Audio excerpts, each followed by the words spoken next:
The sun was shining on the sea, shining with all his might. He did his very best to make the billows smooth and bright. And this was odd because it was the middle of the night. The moon was shining sulkily because she thought the sun had got no business to be there after the day was done. "It's very rude of him," she said, "to come and spoil the fun." The sea was wet as wet could be, the sands were dry as dry.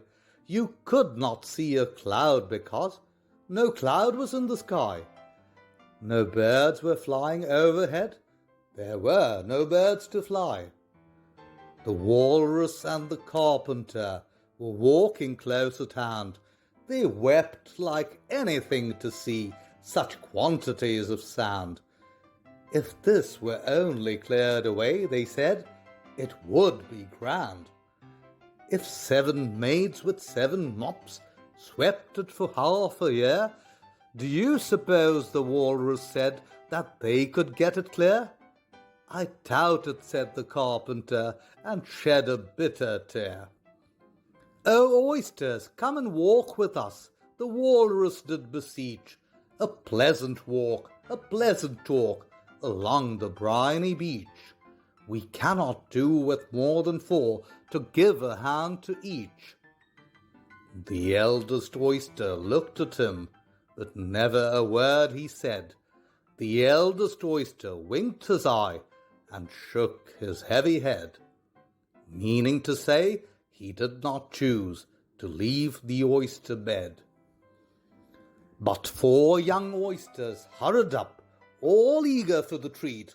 Their coats were brushed, their faces washed, their shoes were clean and neat.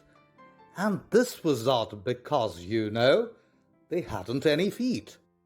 4 other oysters followed them, and yet another 4, and thick and fast they came at last, and more and more and more, all hopping through the frothy waves and scrambling to the shore.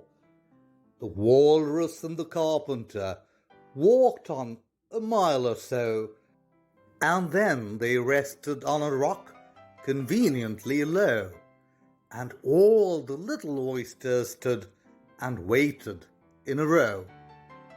"The time has come," the Walrus said, "to talk of many things, of shoes and ships and sealing wax and cabbages and kings, and why the sea is boiling hot and whether pigs have wings." "But wait a bit," the oysters cried, "before we have our chat, for some of us are out of breath and all of us are fat." "No hurry," said the Carpenter. They thanked him much for that. "A loaf of bread," the Walrus said, "is what we chiefly need. Pepper and vinegar besides are very good indeed.